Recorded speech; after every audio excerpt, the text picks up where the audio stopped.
My name is Ron Kerr, Space Museum, and today, November the 20th, 2013, Gordon Permann and I are going to discuss his recent trip. Gordon is a longtime volunteer here, 40-some years, volunteering at the museum. He's actually a retired Navy helicopter crewman, a door swimmer is the thing. And he recently made a trip to Ukraine, and that's what we're going to talk about. Well, that's what he's going to talk about. Just a couple of questions to get you started. When did you leave? When did you get back? I left on the 13th of September and got back on the 16th of October. And you flew over, obviously. Yep. How long a trip is it? To actually get where I was going was a 2.5-day trip. Okay. It was a couple of flights between here, Montreal, and Krakow, and then it was some extended rides on trains. And pretty much the same way coming back? Yes. Where did you go?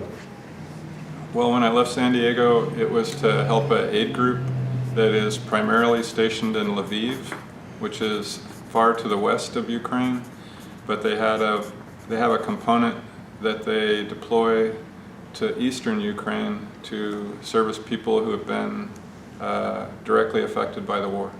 So where I was heading was to my ultimate destination was a city called Mykolaiv, which is the closest geographic place to Odessa, Ukraine. So I guess the first question I want to ask is, why did you go? Why did I go? I actually had been considering since the invasion. I was trying to think of a way that I could actually contribute. My history as a rescue swimmer means that when there's people in trouble, we try to do something to help. So my thought process was to become a battlefield recovery driver, to actually go and help. Say that slower. A battlefield recovery driver. What does that mean? They can't really take an ambulance to the front lines, so they send a small car and they'll put combat casualties into the car and they will extract them out to a place where it's safe for an ambulance to pick them up. Why aren't ambulances safe? The Russians actually target vehicles with the Red Cross, so it's not safe to send an ambulance anywhere close to the front line. Okay, so then you didn't drive one of those? No, that's what I wanted to. That was my initial intent. And while I was still doing the research for that, I got a phone call in the middle of the night from a friend that was essentially in a ditch. All their drivers were having second thoughts, and they were trying to find a candidate, a driver that would come over and help them out that wouldn't quit. And he said my name came up. So when he asked me to come, I feel compelled to help. So, did they pay for your trip? They did not pay for my trip. A Either friend way? of mine, no, when we get over there, they pay for your room and board. Essentially, you're just working. There's no days off. There's not really time to go sightseeing. You just go there and you're representing America and the people that support Ukraine. Did you wear anything that would make people think you're an American? I always wore my Navy belt with aircrew wings on it, and often I would wear a t-shirt that was clearly American. Each of the people in the group, we were each from a different country. So as civilians would come up to our station, we would point out, this is Tom from France, this is Lewis from Ireland, and when they get to me, whenever they point at me, they say Gordon from America or Amerikanski. As soon as they do that, everyone in the crowd would say F-16. So the one thing that everyone knew about America is that eventually we're going to be the reason they get F-16s. And they also knew your shoes too. And they knew me by my shoes. Yep. And when I was in Germany, you could tell the Americans by their shoes. I don't know what it is. Just point it right at it. Yep. Okay, so you were on duty every day for approximately 30 days. Yep. And you had one crew you were with all the time? We were part of the same 4-truck convoy, but because we had people constantly swapping out. I moved from one truck to another to take the place of other people who had rotated out. What were the trucks? We have a freezer truck, we have 2 trucks to cook, and then we have a passenger vehicle that's like a big Sprinter van. And this convoy would go from town to town after the Russian forces were pushed back far enough where we could safely go in and feed them. How many different towns did you go to? It was a total of 22 in the time we were there. We did a couple of cities where we'd go into a city center and try to feed people, but in urban settings, it's extremely difficult. The Why? people over there have never been taught how to be in a line. Under the old Soviet system, you just push forward until you're the one that gets the food. So when you're dealing with older people there, often it was a pushing and shoving type thing. In the villages, it was never like that. They were much more compassionate with each other, but the city dwellers have just been through too much. Are the villages fairly close together?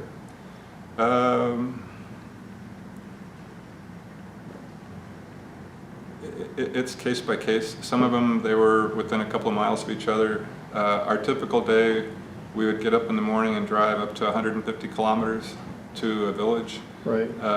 And then if we still had anything left over, we'd stop at a second village on the way back. No, where were you staging out of again? We were staging out of a city called Mykolaiv.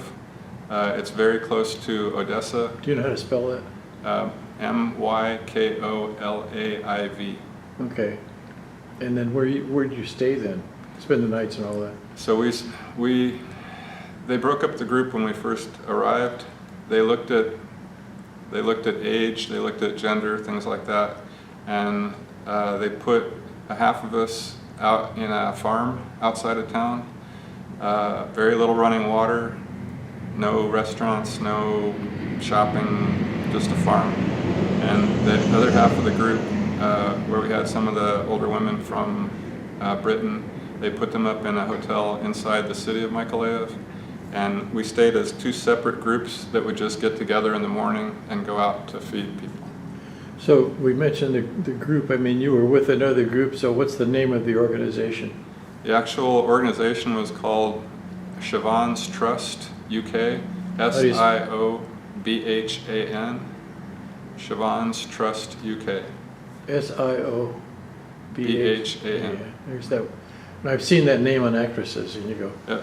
how do you say that anyway? And they say it Soibhan with Yeah. a V, so Yeah. it's a very interesting pronunciation. Yeah. So they sponsored it, and they pay for the food trucks. I Gas. presume somebody's in charge. It must be an employee of some sort. They have one person in the group that has been there from the first day. So over 600 days of working every single day to feed people. So you were mostly the driver? Everybody took turns at everything. Okay. And were all the roads decent roads, or? It's interesting, near as I can tell, there is no central highway system for the country. The country itself of Ukraine runs on trains. Everybody gets around on trains. If you're going to go any distance at all, instead of driving, you would take a train. The roads are in generally poor shape, but what was interesting to me is there's a very active effort on a daily basis. There's construction crews out fixing the roads. The Russians are targeting the roads, so it's not rare that they have to go and resurface roads and fill in holes. So the war has been going on now for a year and a half. What is the principal objective of Russia? That's to my mind, the saddest part of this whole situation is Russia is not making a true effort to win a war the way that any military mind would do it. There's simple things you could do to knock Ukraine out of the war in a handful of days. And instead of doing that, Putin is targeting churches and apartment buildings and grain silos, water treatment plants. What he's trying to do is punish the people of Ukraine for not joining him. He has no interest in the country itself per se. He'll come right out and say that the problem is the people, and it's really frustrating to see how much he has truly punished him. How many countries border on Russia? Oh, I don't even, no idea. I mean, you've got Estonia and Finland and It's like 22. a lot. Yeah. And they're former Soviet republics. Yes. Now, you said the other day many people you spoke to were still supported or Yeah. had fond memories of Yes. the Soviet Socialist Republic.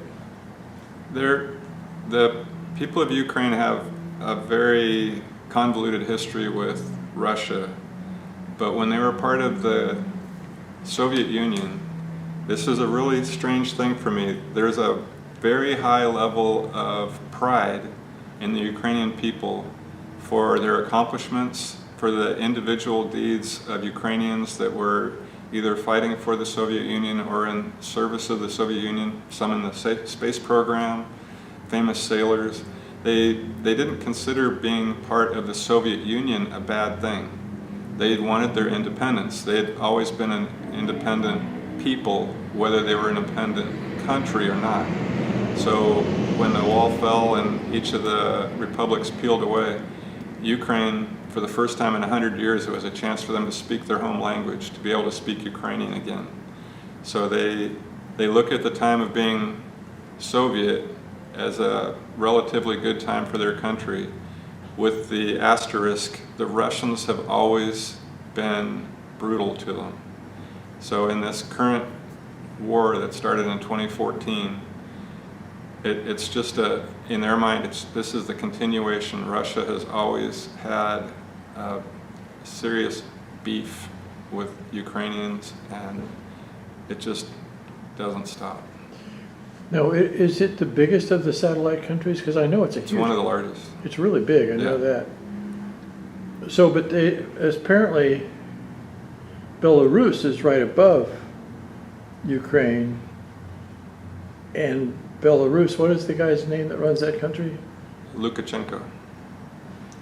And now, is he actually supporting the Russian effort or not? It's very interesting to me. I look at Lukashenko as one of those characters in history that is a lot smarter than we give him credit for. All through the Soviet era, we in the West could track who was going to be next in line.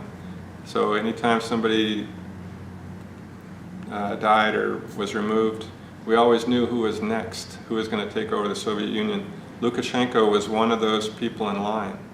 And when the Soviet Union fell apart, and it was essentially, Russia was handed to Putin, Lukashenko was in line ahead of him. So they have a very interesting power dynamic where Putin looks at Lukashenko as an actual equal, and I'm not sure he looks at very many people as an equal. So Lukashenko wants to support the former Soviet republics without being too overly supportive of Putin. Remember recently Prigozhin, when he did his rebellion, Right. he went to Lukashenko afterwards, and Lukashenko gave him cover. Right, okay, that was the Wagner group. That was Wagner, yeah. So he was in Belarus for a while, and then what was he? Had a little peace negotiations to want to go to Moscow and talk to Putin. And Apparently. boy, what an idiot. Hasn't he heard about it? I think he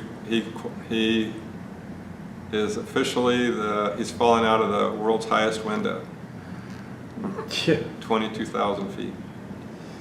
Yeah, what do they call it? Defenestration. Getting thrown out a window, defenestration.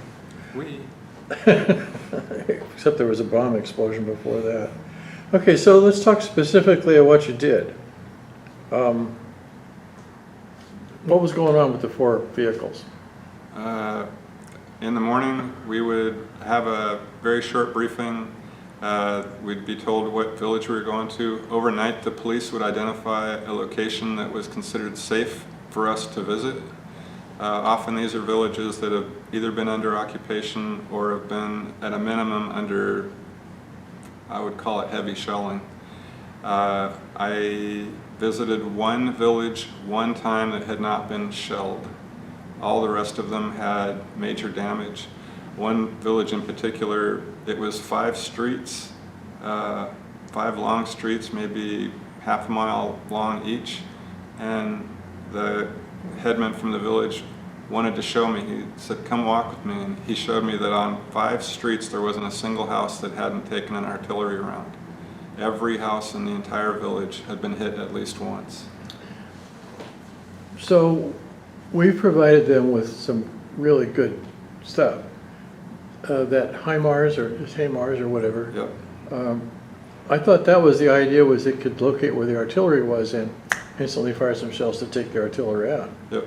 So has that not been working too well, or That's been working outstanding. What people don't see now that the focus of the media has switched to the Middle East is the introduction of American cluster munitions, the HIMARS system in particular, and the ATACMS. The what? There's an advanced cruise missile that we're sending over. These weapon systems are 1 generation newer than everything else they have. So when they incorporate these new systems into their battlefield, they're annihilating the Russians on each contact. You're fighting the Red Army, which by definition means they're never going to run out of soldiers. You're always going to have more people coming at you. But the new advanced systems that we've been sending them mean that there's videos all over the internet. If you want to see entire armor columns being blown up in a matter of a minute, they're taking out hundreds of Russian tanks trying to take one village of Avdiivka. They've lost hundreds of tanks on one village. So that's the difference of what these new weapons are capable of doing. So when they launch, if the Ukrainians have cruise missiles, where are they coming from? I mean, how are they spotting locations to go from in the first place, or would you even know that? America is helping a lot with very high order battlefield intelligence. We're running, the biggest drones we have are out over the Black Sea. The Tritons, things like this, the Dark Stars, they're out there providing confirmation. I don't think they're actually giving us actionable intel saying you need to attack this, you need to attack that. Yeah, there was something on the TV yesterday showing a Reaper with the module on the front of it, but they wouldn't show what it was in the back of it. So, yep. Well, okay, give us a specific example of, I heard you say once you saw 3 Russian drones fly over at the same time. In formation. Mm-hmm. Could that be? Really? All go in the same direction, all launched at the same time. The big difference, obviously, in this war and previous conflicts are the level of drone participation. Both sides have now set up drone academies. Within a few miles of the front lines, there's a Russian group training people in drones in Ukraine, and there's Ukrainians training on drones. Where do the Ukrainian drones come from? Everyone's purchasing from any source they can get them from. It doesn't matter if it's a commercial source or another country. They're flying Turkish drones, while the ones primarily that Russia is flying is either homegrown Russian or Iranian drones, but they're also buying from other countries. The big drone that we got a piece of, that was about a 12-foot wide wingspan twin tail vehicle that looked a lot like a P-38. So this is a piece. We kept driving around one area one day, and when we got to the area where we were going to feed people next to it, but the following night we were in a restaurant, an underground German World War II command bunker that has been turned into a restaurant. And while we were sitting there a band came in, and they're doing a fundraiser for Ukraine and their armed forces, and then the drone. They had substantially all the major pieces, the wing panels, the tail, things like that. And they were selling off pieces of the drone to raise money for their armed forces.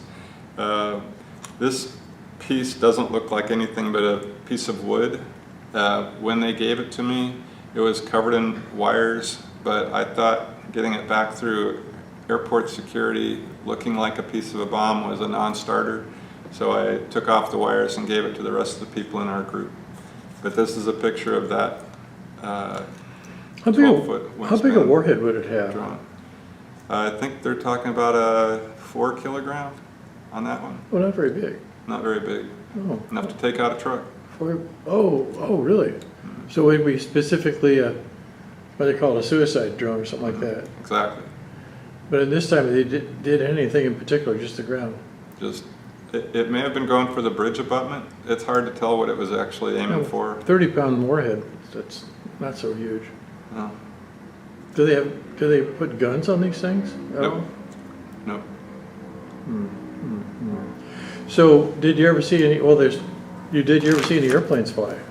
We saw airplanes. That was by far the most unexpected part for me. I didn't expect to see frontline aircraft. What kind were they? MiG-29s and Sukhoi 27s. We didn't see directly any Russian aircraft. We would get called when the air raid sirens started to go. The guy in charge of our group would get a phone call from the police, and he would actually tell us what kind of weapons were aimed at us. He could tell us such and such bears just took off from this airfield, which means you're in the flight path for SS-21s.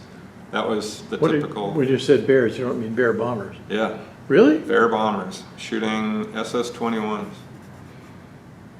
And whoever is shooting calibers, often when the phone rang at night, it'd be the police telling our guy that there's caliber missiles in flight, because they could always tell when those were coming. How do you spell caliber? K-A-L-I-B-E-R.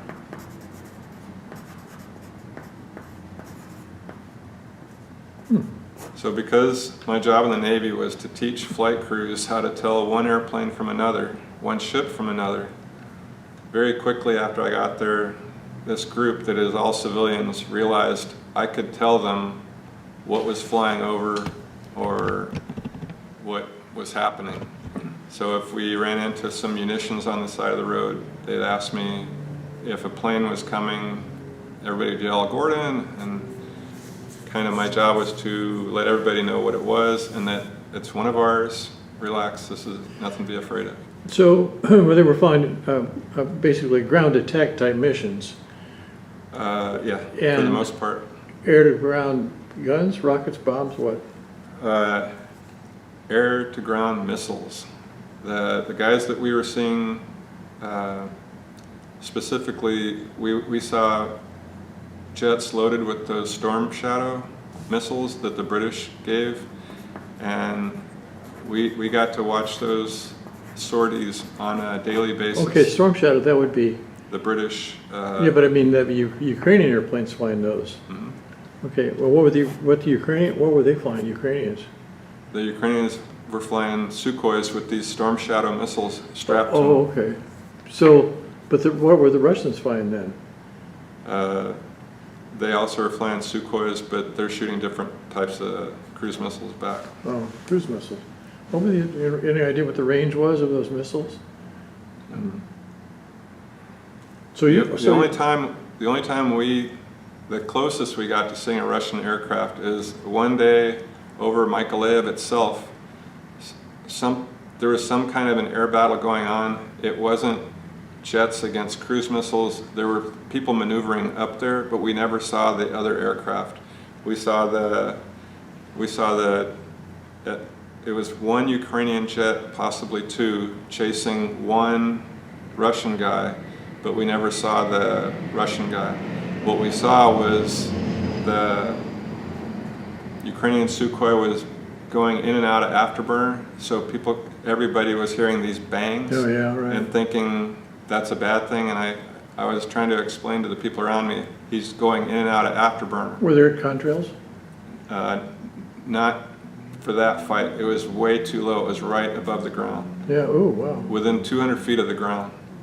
And he actually, we saw him shoot air-to-air missile that very clearly didn't track.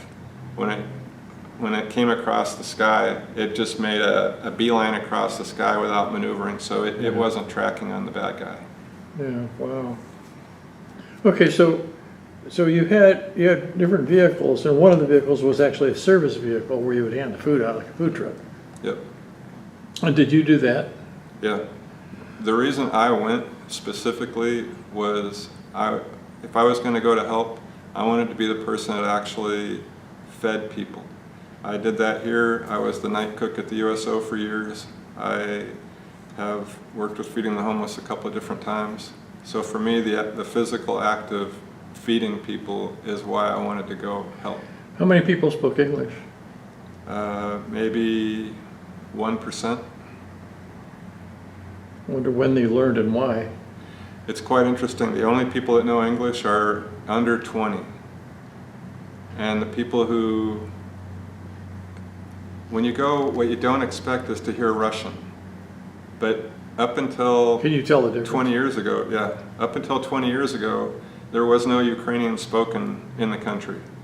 That didn't start again until after the fall of the Soviet Union. So I thought the languages were fairly close, though. they're similar, but they specifically make them different. They're not accidental differences. They don't want to sound like Russian, so they'll introduce a word, often an English word or another scavenged word, to take the place of an everyday Russian word they've been using for the last 100 years. I made an effort to learn some Ukrainian before I left, and when you get to the country, if you can picture it, it's built a little bit like a pork chop, and the handle of the pork chop heads off to the west, and that's the part that's close to Poland, and that's where Lviv is. Lviv is pretty much all the way to the left side of the country, and there's 90% of the country to the east of Lviv. Oh. Lviv is the only place I heard people using the Ukrainian word for yes. Everywhere else it's da. Which is, yeah. Tak. Tak. Tak means yes in Ukrainian. I never heard it a single time once I passed the gate at Lviv. So, okay, so now where is the power plant? The nuclear? That's pretty much in the center of the country, a little bit south of Kiev. Did you ever get over that far? That's the Zaporizhia power plant. They were there the day that I got there, and when I got there, they were relocating to do Kherson. Kherson being the place you were coming out. Kherson is a city that is right on the front line. They're up against a river, and the Russians have the far side of the river, so the whole city is within range of artillery. Now, you were telling me about people giving you things. Go ahead, expound. One of the things that travel has taught me is that the most gracious, generous people on the planet are the people with nothing at all to give. And this trip to Ukraine really drove that home. In the cities, it was quite common to not even get a please or a thank you. It was just people shoving, trying to get something. When you get out into these little villages, a lot of them had been cut off from the outside world for the last 15 months. So when they see us, a bunch of people from countries that they've only ever heard of, and where they're handing out food to them, they were so grateful. Often by the end of the day, the seat beside me would be completely full of watermelons and cantaloupes and anything that these people can grow in their yards. They're very industrious, but they just have so little left after 15 months of war that you know when they're giving you something that it's all they have to give you. I have one of the things I didn't bring today was that beer mug. I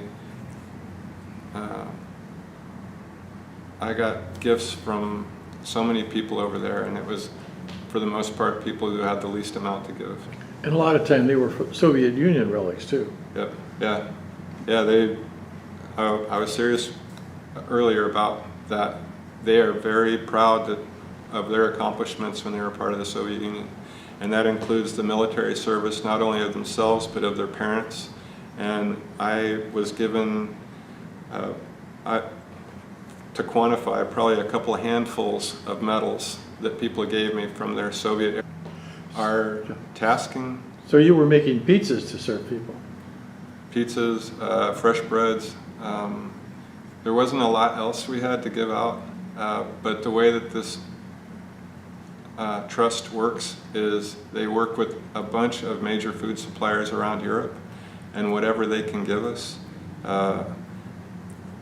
Pizza is something easy to do.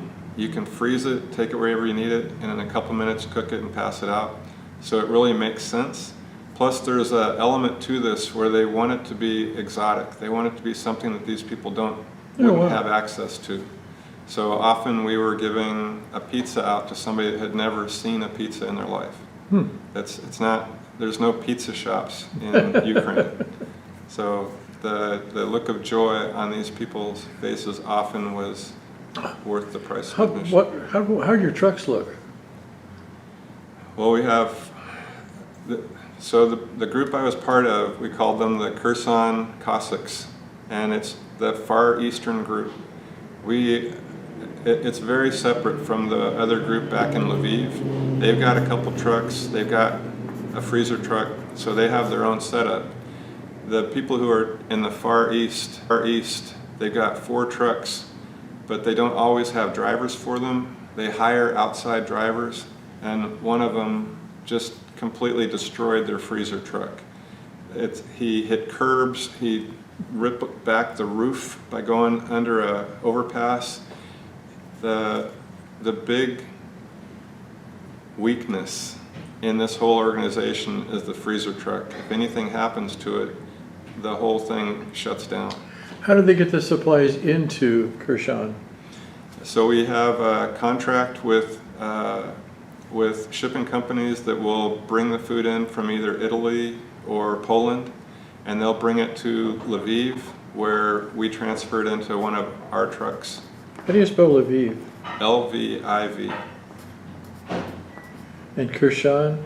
K-H-E-R-S-O-N. Tell me about a kid you met.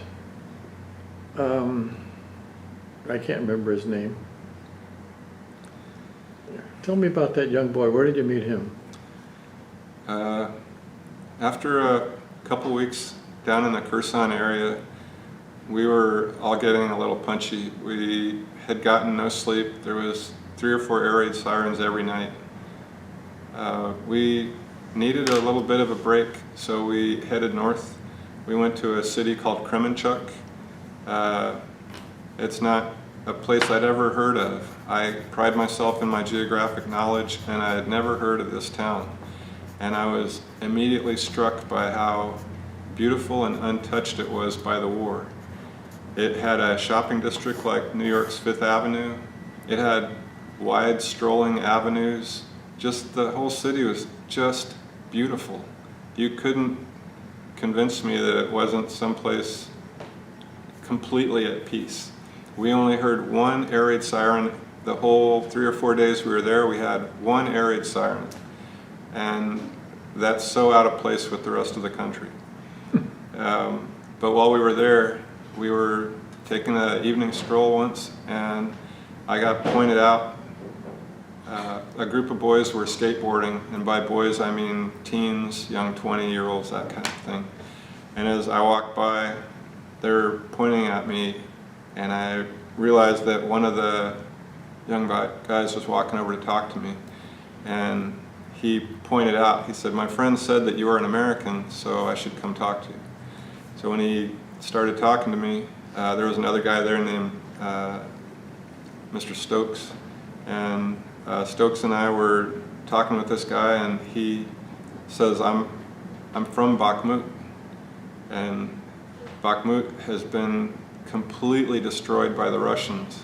And after a 1-year-long fight, the Russians took over his city.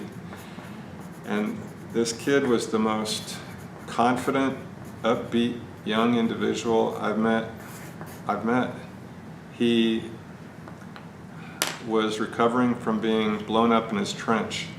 A couple weeks before I met him, he had been in his trench in Bakhmut before the fall of the city, and a tank had come to his position, and while he was trying to film it on his phone, the tank fired a shell that hit the wall of the trench he was in and collapsed the wall onto him.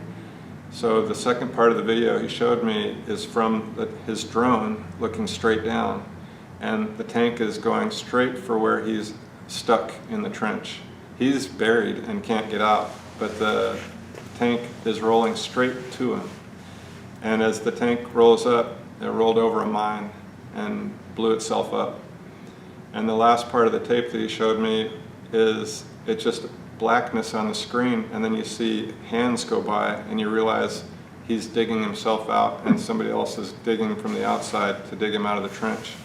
And he told me that the person who dug him out is his actual flesh and blood brother that was also serving in the trench. What my conversation with him, he has this boy has the same name as my oldest son, and while my oldest is able to enjoy living in San Diego and having peace and freedom every day of his life, this boy was so excited knowing that in 9 days he was going back to the front line. And by the time I got home to America, he was in the front lines of Avdiivka, which is absolutely the harshest, roughest battle of this entire war. How do you spell that one? Avdiivka,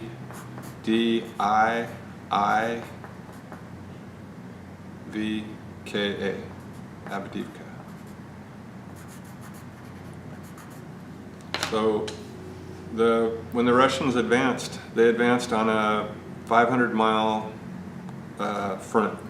You mean from the north? From the north and south. So that's out of Belarus. Well, really? Oh, really? Out of north is from Belarus, right? Yep. And the whole border is it all with Russians Ukraine. then? Yep. All the way across. They just started pushing through. And they got fairly far. They ate up about a third of the country in that initial push a year ago. And if you look at the map back then, the one thing they couldn't get, they couldn't knock out Avdiivka. This one little town is just a nightmare for the Russian forces. They've been attacking it now for over a year. Why? They call it a prestige battle. It's interesting when I have conversations with people over there, they write off some places as almost like not worth defending, and then they'll come up with this, there'll be a spot, and Avdiivka is really it. Bakhmut was one of them. Neither side wanted to accept the defeat. They would rather nobody have it. They'd rather flatten it and leave nothing than let the other team win. And that's how this worked in Bakhmut and other places. Avdiivka is like a Alamo on steroids. They come at it every single day trying to crush this one bulge in the lines. So what is the typical attack? Is it just guys running forward with guns or bombing it first like it would in World War I or something like that? They hit it with artillery, and then they send in groups of tanks, and 1 or 2 of the tanks, and then 4 or 5 personnel carriers. And as they come forward, the Ukrainians knock out the tanks, then they knock out the APCs, then they take out all of the soldiers. And rinse and repeat. They're doing this 15 times a day where they keep trying to get through, and all they're doing is losing. They've lost hundreds of armored vehicles in the circle around Avdiivka. They should be able to walk from tank to tank by now. It's pretty close. Wow. Well, sometimes you see the things on videos, you'll see a whole line of tanks or whatever, all of a sudden they just all blow up. And that's Avdiivka. But does it kill all the people in the tanks, pretty much? Well, once they're out on the ground, the cluster munition artillery takes out any of the people on foot. So where the cluster munitions come from, artillery then? Nothing. And what are the Ukrainian? The HIMARS, Oh, those are cluster things, huh? they have that ability. Wow. Well, that must be easier for the Ukrainians. Well, I know where they're coming from every day. And That's, so, did you meet any Russian soldiers? I didn't meet any. They didn't want us to be anywhere where we'd run a possibility of being captured. So we weren't allowed to take any pictures of any military equipment. One time I went for a jog. My first day when I got to Mykolaiv, I was pretty keyed up and wanted to burn off some energy. I got permission from my group to go for a jog and immediately met a bus of soldiers that were quite interested in me and why I was running, and went through my entire phone to make sure I had not taken any pictures of military equipment. So, Well, they must be capturing some Russian soldiers. What do they do with them? they've got big camps. I wonder if there's any Geneva Conventions involved. What's interesting to me is a lot of the Russian soldiers that are captured don't have a problem with joining the Ukrainian forces. They have some brigades now of former Russian soldiers that have switched sides. What's the population of Ukraine before all this started? Any idea? All I remember is it's supposed to be what California was. Oh, like 30 million or so. Yeah. And it's the size of Texas. It's a Yeah. big place. Yeah. What percentage of the country did you cover, do you think? We basically went up and down a line in the middle of the country. That pork chop I was describing, Right. it's the fat part. Right. And I'd go up and down. We went up and down that center portion. How'd you feel about leaving? That was rough. My whole point in going over there was to make a difference and to contribute. And the longer I was there, the less I was aware of what day it was. I wasn't tracking days at all. And on my last day there, I had no idea it was my last day. I was ready to go pack up, go to the next spot. And at one point, the French poet in our group turned to me and said, "No, you leave today." And it was the biggest shock of the whole trip, Isn't that funny? hearing that I was going home. Well, the reason you came home is because you have responsibilities here. Yeah. He was here a minute ago. And Yep. One quick thing. You asked about the air component. And what we saw each time was a camouflage jet. They were all former Soviet jets. And we got used to seeing digital camo Sukhois, the same digital camo MiG-29, and they're very well camouflaged. And then one day, we had one airplane the whole time I was there that flew over at what I consider high altitude, about 2,000 feet. So he was well within the envelope of any surface-to-air missile. Just name one, he was right in there. And instead of being right next to the road, down low, yanking through villages, this guy was flying a circle at 2,000 feet over the city in a bright blue Sukhoi with the whole bottom painted yellow. So instead of it being camouflaged, he had his jet painted as a Ukrainian flag. oh, And it was complete. The top was bright blue, the bottom was bright yellow, and it had such an instant effect. Everyone is so used to, if you see a plane, it's shooting by very fast and it's fighting for its own life. And this gentleman was not. This gentleman was up there showing the flag. He was up doing a circle over the city saying, Ukraine. which city was that? That was over Mykolaiv. It was a beautiful thing to see, and instantly the energy level of everybody on the ground went up by 100%. Wow, that's pretty cool. Okay, one more, sort of a sensitive thing here. In World War II, the Russians wanted to take over the whole, what we call it, the Eastern Front, Poland and Yeah. Ukraine and all that. And that huge battle they had for Kiev, what did they call it? The Kursk? Kursk, right. Yeah, that was a gigantic battle, like 1 million Russian soldiers, and they pretty well stopped them in Ukraine. Yeah. And then, of course, then they got stuck in the Russian Soviet Empire.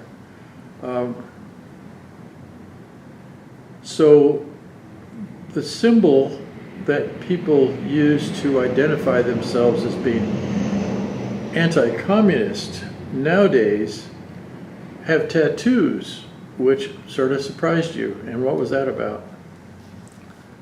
When I went to Ukraine, there were actually a couple of questions I had. My family lived in Ukraine for 100 years, back in the 1800s. We're German, so it never made sense to me why we were even there. So there was a couple of questions for me before I ever went to Ukraine. And by far the thing that was most disturbing to me is that Putin justified the war by saying he was going into Ukraine because it was run by Nazis. He was very specific. He made that claim dozens of times. It's a constant drum of his that he's going there just because there's Nazis. And then I started seeing that there's actually people there that have swastika tattoos and SS runes. And SS runes, is that what that? that's the SS. Why do you call a rune? I never heard that. A rune is an ancient writing style, and that's the letter style that they're using. Oh, really? Oh, wow. I didn't know that. Who made put the runes all over Europe? Does anybody know? Is that? Yeah, that was the ancient Germanic tribes. Oh, okay. So you saw the SS and... So when I see these tattoos, it really makes me cringe because I want to be supportive of Ukraine, but the thought of them being Nazis, that was a hard stop for me. I couldn't accept that I was going to be supportive of people who were effectively Hitlerites. I didn't want anything to do with that. So one of the real questions I had was I needed an explanation from somebody about why this was anything other than anti-Semitic. I needed to hear it. So I got into this conversation several times with different people,